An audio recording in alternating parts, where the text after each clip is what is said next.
വൃക്കരോഗത്തെ അതിജീവിച്ച ഒരാളാണ് ആൽവിൻ. ഈ ആൽവിൻ്റെ അപകട മരണം ഒരു നാടിനെ ഒന്നാകെ സങ്കടപ്പെടുത്തിയിരിക്കുകയാണ്. രോഗസംബന്ധമായ പരിശോധനയ്ക്ക് വേണ്ടിയാണ് വിദേശത്തെ ജോലിയൊക്കെ കളഞ്ഞ ആൽവിൻ നാട്ടിലെത്തിയത്. ഏറ്റവും ഇഷ്ടപ്പെട്ട ഒരു സംഭവമായിരുന്നു അദ്ദേഹത്തിന് വീഡിയോഗ്രാഫി.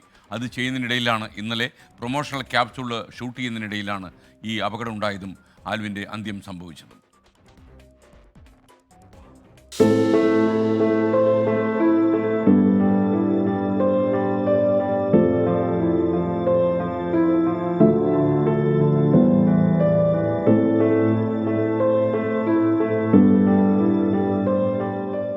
വടകര കടമേരി തണ്ണീർപന്തൽ സ്വദേശിയാണ് മരിച്ച ആൽവിൻ.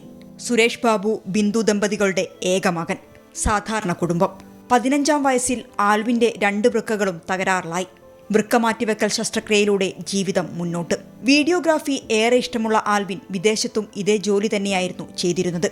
ശസ്ത്രക്രിയയ്ക്ക് പിന്നാലെയുള്ള സ്ഥിരം പരിശോധനയ്ക്കായാണ് ഇക്കഴിഞ്ഞ 29-ന് നാട്ടിലെത്തിയത്. കിഡ്നി ഫെയിലായിട്ടൊരു ഓപ്പറേഷൻ കഴിഞ്ഞാണ്. അപ്പം കുറച്ച് വിദേശത്തേനും ഇവിടെ 6 മാസം ചെക്കിങ്ങിന് വേണ്ടിയിട്ട് വന്നാണ്. +2 വരെയാണ് പഠിച്ചത്.